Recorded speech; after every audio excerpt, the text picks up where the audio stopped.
When sketching more accurate graphs of the quadratic function, we need to know the defining equation of the function. To sketch the quadratic function, we need to know the coordinates of the intercepts with the axes, and the coordinates of the turning point of the function. In grade 10, we are only concerned with quadratic functions of the type y equals ax squared plus q. The turning point of functions of this type are also the y-intercept of the function.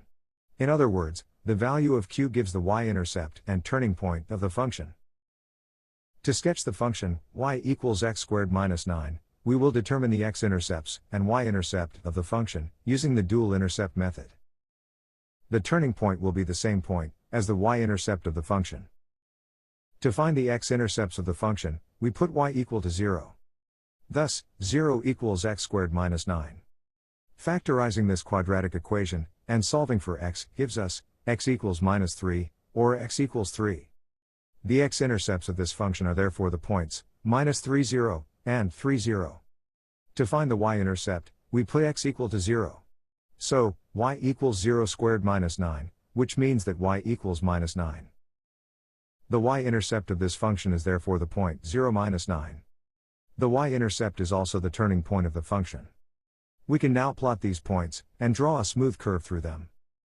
We proceed in a very similar manner to sketch the function y equals minus 2x squared plus 8. To find the x-intercepts, we put y equal to 0. Thus, 0 equals minus 2x squared plus 8. Factorizing the quadratic equation, and solving for x, we get x equals minus 2, or x equals 2. The x-intercepts of this function are therefore the points, minus 2, 0, and 2, 0. To find the y-intercept, we put x equal to 0. Thus, y equals minus 2 times 0 squared, plus 8, which means that y equals 8. The y-intercept of this function, and also the turning point, is the point 0, 8.